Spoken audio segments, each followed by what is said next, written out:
Assalamualaikum warahmatullahi wabarakatuh. Halo teman-teman, Selamat datang di Praktikum Industri Ternak Unggas tahun 2022. Bersama saya Dimas Jati Janarka dan rekan saya. Sarasina Kaswari. Kunjungan kali ini kita berada di Berkah dalam farm bersama Pak Niko. Oke, daripada kelamaan, yuk langsung aja. Let's go.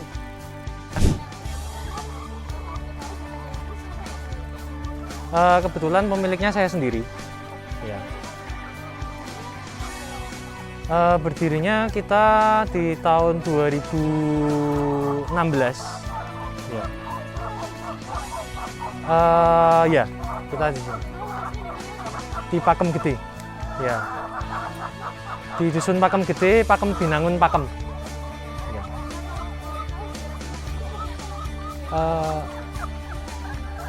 Jadi sejarah singkatnya dulu ketika saya kuliah, saya memutuskan untuk berhenti kuliah. Itu saya ditawari lokasi oleh seseorang di sini, pemiliknya. Kebetulan ini lokasinya kan sudah terbentuk peternakan, jadi saya tinggal renovasi sedikit-sedikit. Nah, terus saya ambil lokasinya ini dengan sistem sewa. Jadi saya lakukan usaha secara bertahap. Jadi pertama saya buka untuk layer farm di sini dengan sistem sewa. Gitu.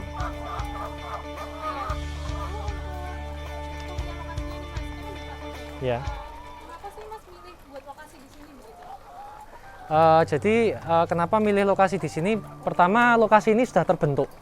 Jadi karena dari awal sudah ada kandang ayamnya, kita tinggal renovasi, terus perizinan juga sebelumnya kan sudah izin, jadi kita tinggal meneruskan. Jadi kita ambil jalan cepatnya aja. Jadi sudah terbentuk, tinggal ngelanjutin gitu.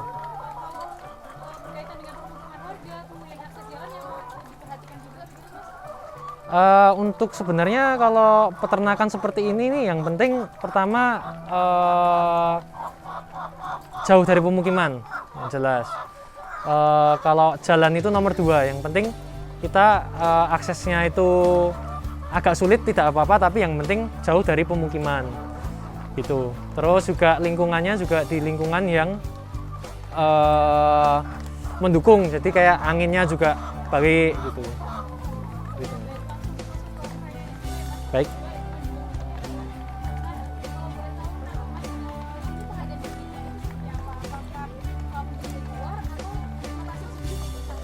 Ya, kalau saya sistem pembibitan kita beli DOC dari perusahaan, contohnya Comfit, Malindo. Kita beli bibit Day Old Chicks itu dari umur 1 hari, terus kita besarin sendiri sampai siap produksi, baru dimasukkan ke kandang produksi.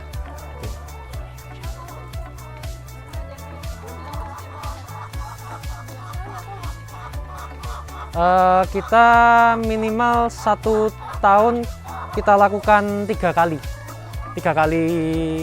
apa? 3 kali masuk.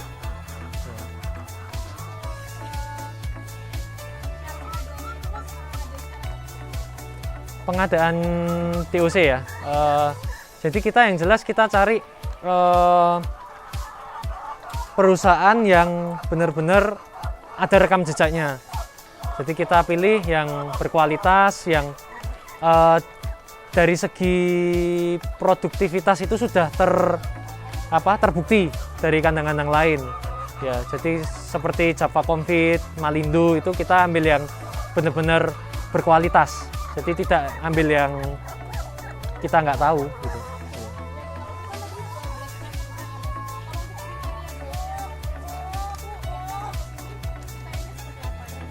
Jadi kita nggak punya kriteria khusus ya, tapi yang jelas pertama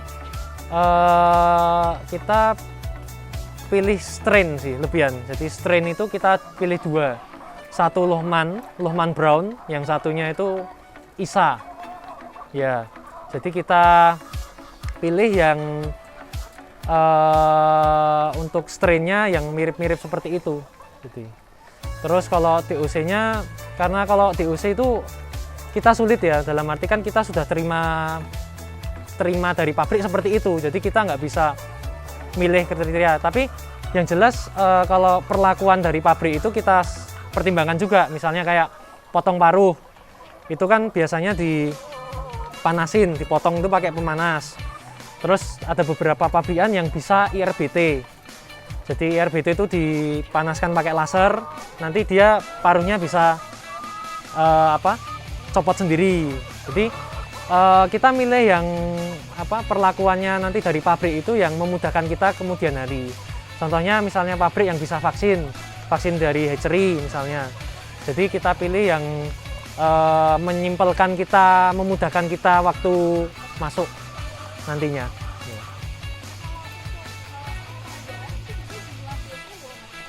Kita sekali check in antara 5.000 sampai 10.000. Tergantung situasinya, umur kita yang mau kita replacement berapa, tergantung dari jumlah ayam yang sudah tidak produktif berapa gitu. Nanti kita hitung sendiri.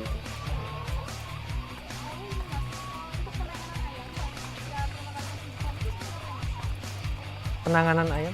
Ya. Oh, jadi kalau pertama kali penanganan ayam untuk dari hari pertama itu kita pastikan pertama pemanas berfungsi dengan baik. Terus kedua, kebersihan kandang sebelum ayam check in itu harus sudah jadi sanitasinya sudah baik. Terus yang kedua adalah fungsi-fungsi dari kelistrikan, karena kan saya saat ini sudah mulai pakai sistem closed house, jadi kelistrikan dari kipas, dari alat-alat misalnya otomatisnya itu kita cek sebelum ayam masuk. Terus yang untuk ayamnya sendiri kita berikan support untuk ayamnya, jadi seperti vitamin, seperti jumlah nampan yang masuk, dari jumlah galon air minum yang masuk itu kita sesuaikan dengan jumlah ayam gitu.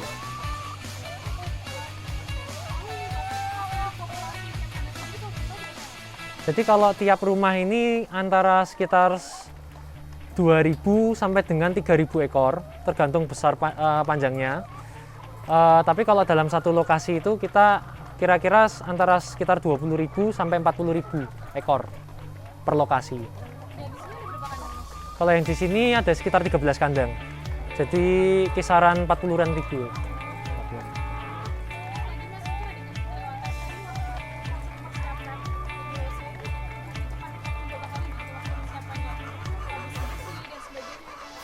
Jadi kita patok itu antara 2 minggu sampai dengan 6 minggu. Jadi tergantung pertama replacementnya kita mau masukkan cepat atau lambat, tergantung situasinya. Tapi yang jelas rata-rata itu sekitar 4 mingguan. Ya, jadi dari persiapan itu kita sanitasi itu paling sekitar seminggu lebih. Terus istirahat kandang, terus persiapan gelar koran, terus ngecek alat kelistrikan itu sekitar 4 mingguan.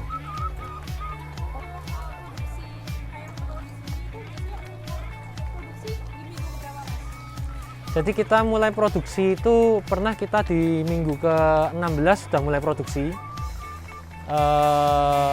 Tapi rata-rata itu ada yang telat juga, ada yang maju. Rata-rata di umur 18 itu sudah 19 itu 1%-an lah, 19 produksinya 1%. 18-19 ya.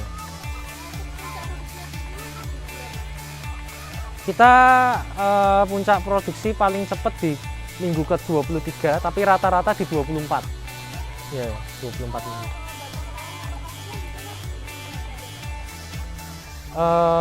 Kalau culling itu sebelum kita masuk ke ayam layer, ke kandang layer itu kisaran umur 12 minggu, itu kita sudah seleksi ayam-ayam yang di bawah standar untuk di akhir. Itu berarti sebelum 12 minggu itu sudah dipastikan ayam yang masuk ke kandang layer sudah seleksi, benar-benar seleksi secara ketat.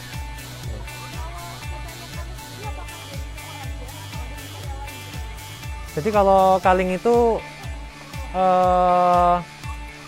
jadi ini kalingnya ini maksudnya kaling sudah tidak produktif. Oh, kalau tidak produktifnya kita di umur sekitar 80 minggu sampai 90 minggu.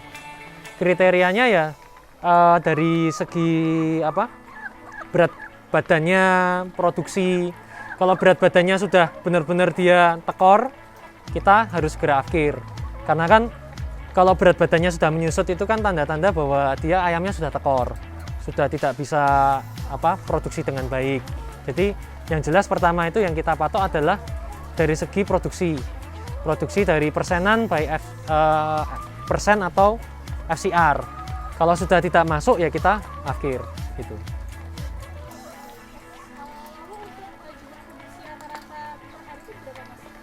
Jumlah produksi rata-rata kita 1,5 ton sampai 2,2 ton sehari. Tergantung ayamnya ini banyak yang masih muda atau produksi semua, kan naik turun produksinya, nggak bisa tentu.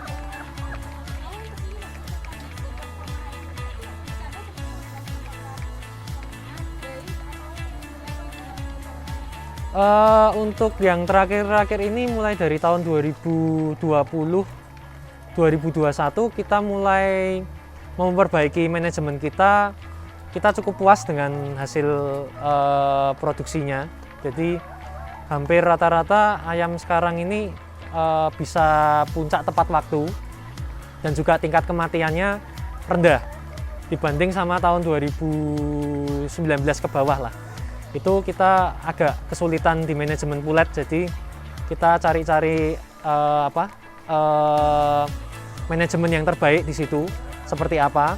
Akhirnya ketemu di tahun 2019 lebih tepatnya. Jadi 2019 kita dengan rombak dengan manajemen yang baik. Terus efeknya kan ke tahun 2020 2021 itu sudah rata-rata sih sudah puncak tepat waktu dan kematian rendah gitu. Ya. Jadi kita upgrade sistem. Jadi ketika sebelumnya kita pakai semi closed house, kita sudah mulai terapkan untuk full closed house untuk manajemen DOC awal. Jadi umur 1 hari sampai dengan umur 6 minggu 7 minggu kita terapkan di kandang close. Tapi setelah itu masih dengan sistem yang open gitu. Sangat berpengaruh karena pertama sirkulasi udaranya jauh lebih baik. Terus yang kedua sistem pemanasnya juga lebih sempurna. Jadi sebelumnya itu mungkin ayam agak kedinginan, kalau sekarang lebih sempurna.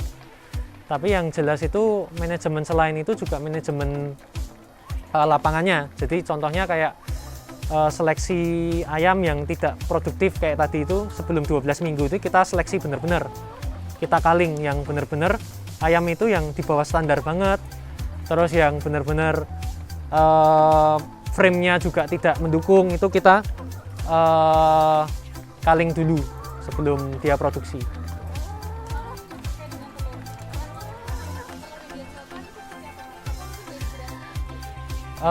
Kondisi telur yang dihasilkan pertama rata-rata karena sudah ada sistem perbaikan itu rata-rata sekarang telurnya jauh lebih coklat. Jadi kalau sebelumnya itu telur krem itu telur yang putih-putih itu agak lumayan banyak. Jadi sebelum tua aja, sebelum mau akhir itu sudah agak banyak. Sekarang jauh lebih sedikit. Terus yang kedua retaknya jauh lebih sedikit juga. Sama untuk berat telurnya jauh lebih baik gitu. Ya.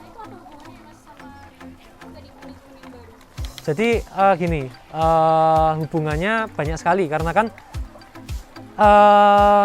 untuk menghasilkan satu telur itu tidak bisa hanya sebatas masa remajanya atau masa produktifnya, tapi itu berhubungan erat dengan sistem manajemen pulet dari awal.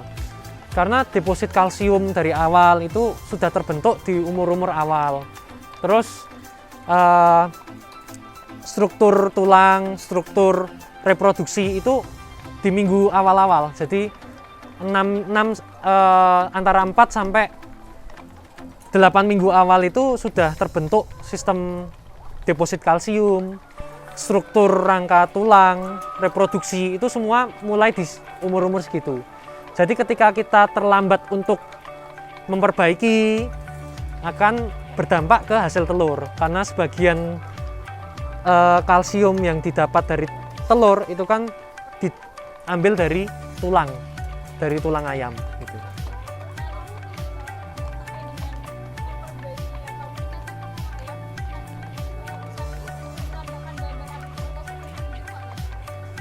Jadi kita berikan, tapi di umur-umur awal itu tadi. Jadi manajemen pulet itu kita berikan di umur-umur awal.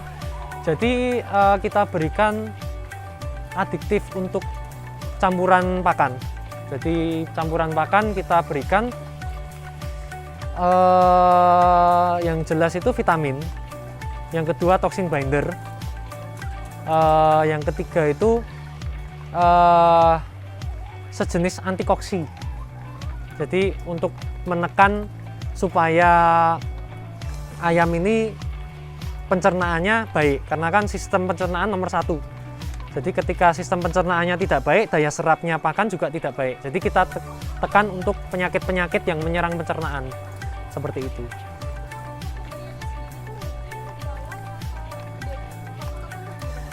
Jadi kita pembeliannya yang jelas yang rutin itu awal-awal. Jadi 1 hari sampai 6 minggu. Tapi kalau setelah itu kita lihat situasi. Jadi jika ayam butuh kita berikan, jika ayam belum butuh ya kita tidak berikan. Gitu.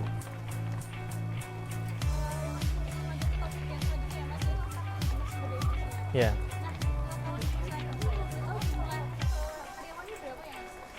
Kalau jumlah karyawan kita ada sekitar 30 orang di sini, ya. Pembesaran dengan kandang layer 30. Pembagian sendiri kita di kandang pulet ada sekitar 6 orang, di sini ada sekitar 24 orang. Ya.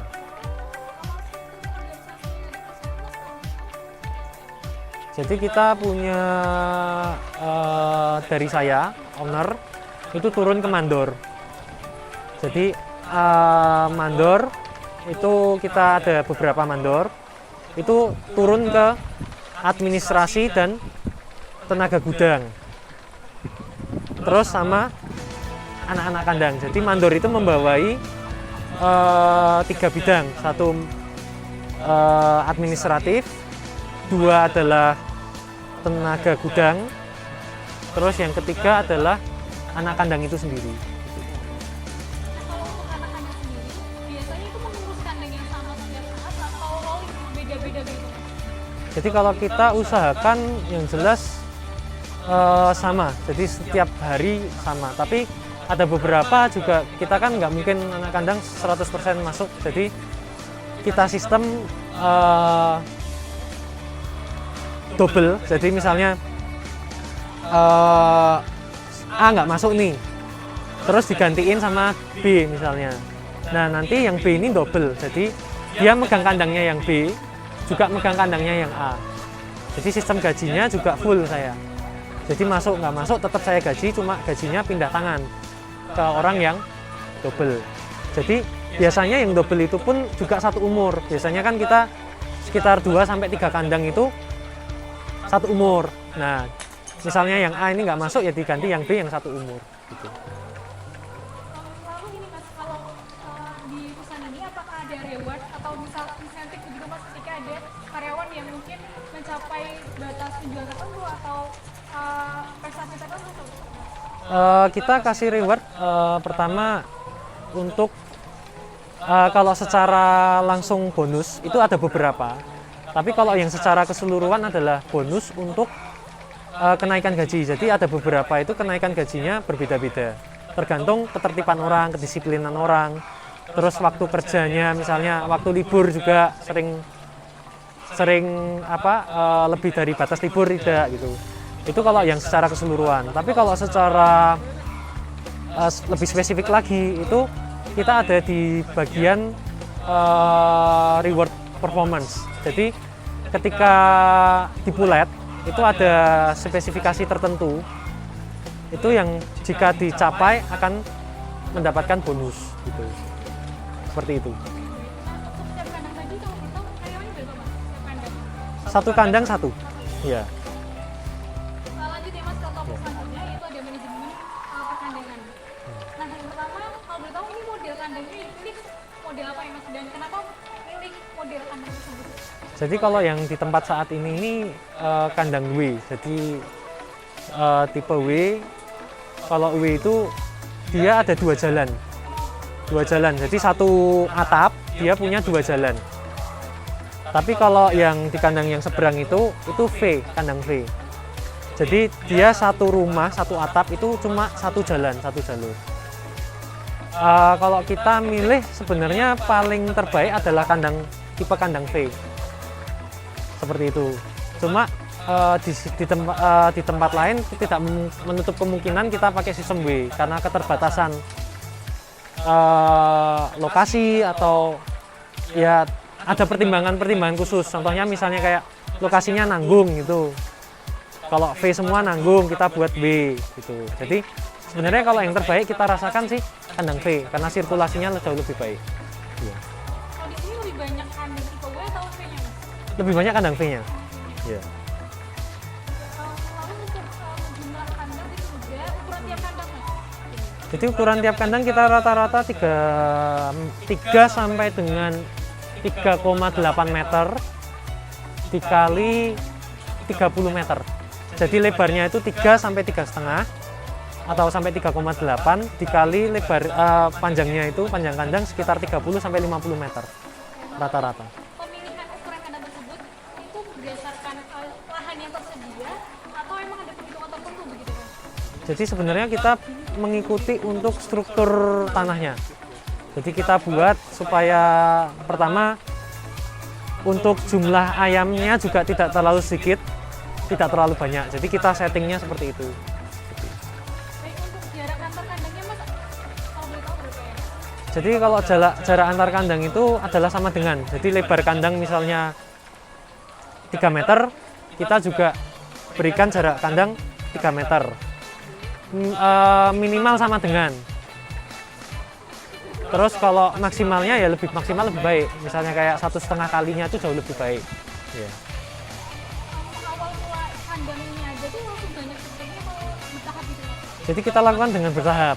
Kita renovasi dulu 3 kandang, sudah siap kita masukkan ayam. 3 kandang lagi, masukkan ayam lagi gitu, ketat. Kalau untuk kepadatan tiap kandangnya tuh kira-kira berapa mas? Kepadatan kandang kita termasuk minim ya, jadi dalam arti sedikit, jadi nggak terlalu padat karena kita satu baterai isinya satu. Jadi ada beberapa peternak yang satu baterai diisi 2 atau 3 bahkan 5. Jadi kalau saya setiap satu kotak saya isi 1. Lalu untuk biasanya kalau kandangnya ini pesan ya mas? Kenapa? Pembuatan kandang ini? Ya. Iya, ini berarti pesan gitu ya mas? Pesan ya, jadi kita custom, kita minta ukuran berapa, kita minta tinggi berapa, kita custom sih bisa ya.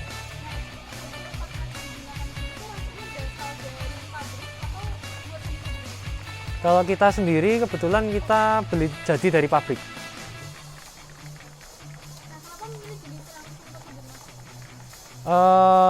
Maksudnya milih pakan jadinya atau milih dari pabrik? Oh gitu. Kalau milih pakan jadinya karena pertama yang jelas kita fokus untuk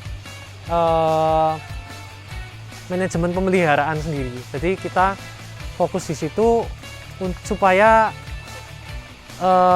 tidak banyak distract gitu loh. Jadi kita fokus ya ke satu jenis pakan dengan kualitas yang stabil. Kalau kita nyoba-nyoba untuk beli pakan self mix sendiri itu kan kualitas jagung kita nggak bisa kontrol, berubah-ubah tiap saat. Tapi kalau dari pabrik kan dia bisa stok jagung lebih dari 3 bulan. Jadi otomatis dari satu bahan aja itu sudah bisa konsisten gitu loh. Itu. Dan kenapa milih dari pabrik itu? Karena memang kita seleksi. Jadi ada beberapa pabrik kita seleksi, kita lihat itu memang yang paling baik dari pabrik.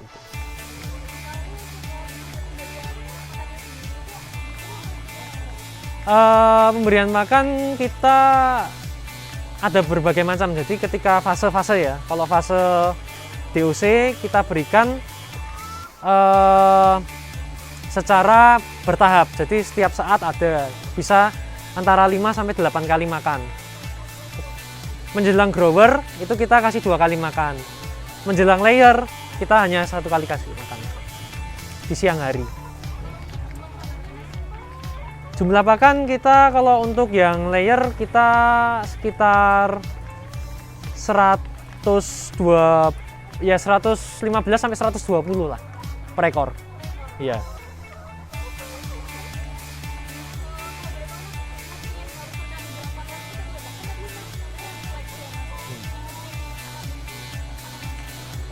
Jadi kalau sekarang sih kita nggak bisa ngecek ya, dalam arti nggak bisa ngecek itu spesifikasinya kita harus ini A, B, C, D, E, F, G gitu ya.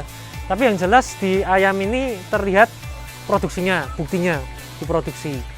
Kalau kita bicara teori ya kita cari yang tinggi energi. Kita bukan larinya ke protein tapi tinggi energi. Nah di situ kan kita nggak bisa tahu kalau nggak buktikan lewat langsung secara real, secara nyata gitu. Fase layer kalau yang ini kita batasi maksimal 120 ya, jadi 120 itu sudah maksimal, minimal 115 ya.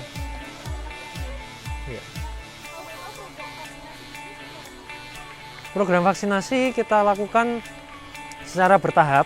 Jadi dari DOC kita berikan secara lengkap kalau bisa ya. Jadi dari vaksin ND, IB, terus vaksin AI, flu burung, gumboro, ILT, cacar kita berikan secara bertahap dari umur DOC. Jadi kalau yang di grower maupun layer tinggal melanjutkan. Pelanjutannya itu pengulangannya itu sekitar 8 sampai 10 minggu sekali. Jadi ada pengulangan tiap 8 sampai 10 minggu sekali. Tergantung jenis vaksinnya. Jadi kalau ada beberapa jenis vaksin itu yang dia itu pemberiannya secara cekok, dicekok ke mulut. Ada yang lewat tetes mata atau tetes hidung, ada juga yang suntik. Suntik itu juga bisa dada, bisa paha, bisa juga suntik bawah leher. Gitu.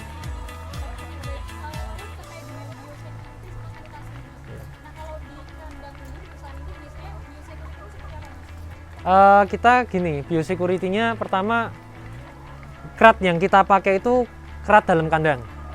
Jadi kita nggak keluarin ke kandang lain atau ke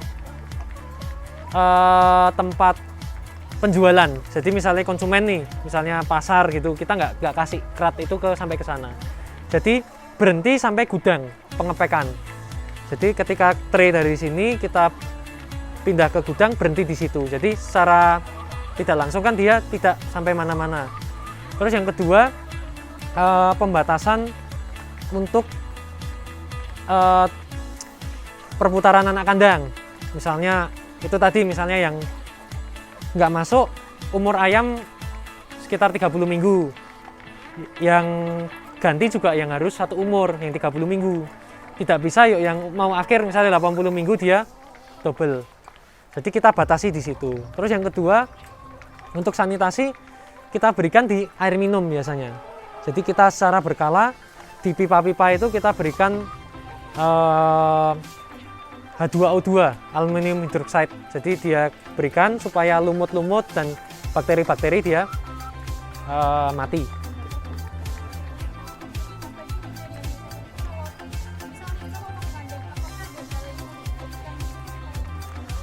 Yang jelas kalau untuk dari anak kandang itu kan pasti ruang lingkupnya kan di sini. Kalau untuk tamu dan lain-lain dipastikan dulu, itu namanya etika ya, etika sudah pada tahu sih, kayak misalnya dari marketing baik obat maupun pakan itu pasti dia punya etika. Jadi etika untuk dalam berkunjung. Jadi ketika dia merasa sudah dari kandang yang satu, dia pasti akan membatasi diri. Jadi akan ke berikutnya, hari berikutnya atau hari berikutnya lagi gitu.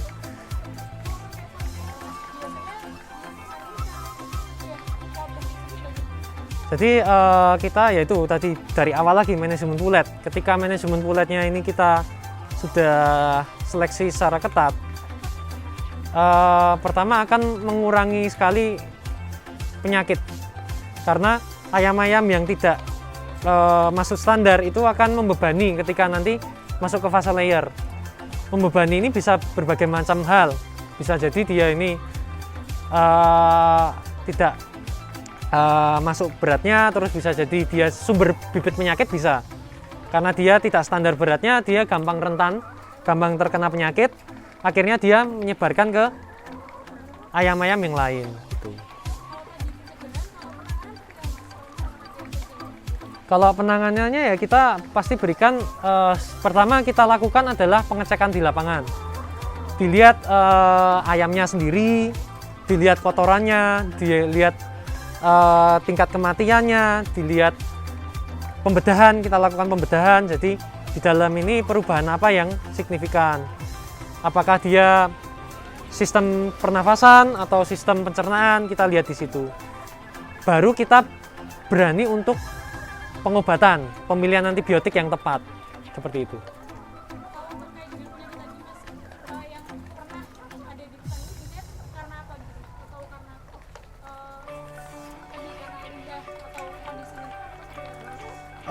Kalau saya sendiri lihat dari kondisi pulet yang tidak baik, itu sudah pasti itu dari situ.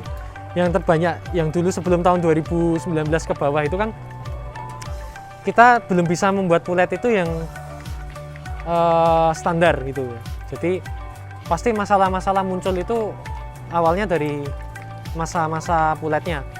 Baru ketika di layer itu akan terkena dampaknya.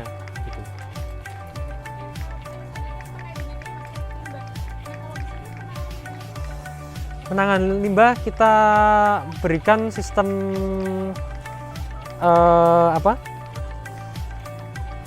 kayu. Jadi sebelum dia jatuh ke tanah, kita berikan jatuh ke kayu ini ya. Jadi secara kotoran jauh lebih kering. Jadi di sini kita bisa lihat kan kotoran itu kering. Gitu. Jadi ketika kotoran kering, pasti limbahnya juga akan mudah untuk dibuang. Dibuang itu maksudnya bisa jadi diuntuk pupuk, diuntuk apa. Jadi kalau basah dia akan kesulitan. Bahkan kita membayar untuk mengeluarkan limbah itu. Tapi kalau kayak gini biasanya malah dibeli. Ya. Banyak orang yang membeli.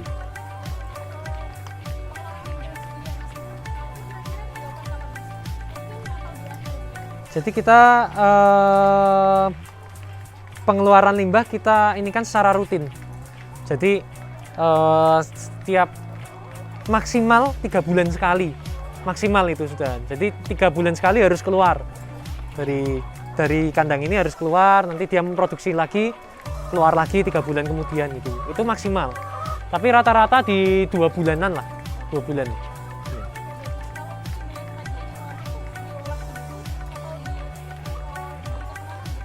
Sebagian kita olah sendiri, sebagian juga ada orang yang beli di sini untuk pupuk tanaman ya. Ya.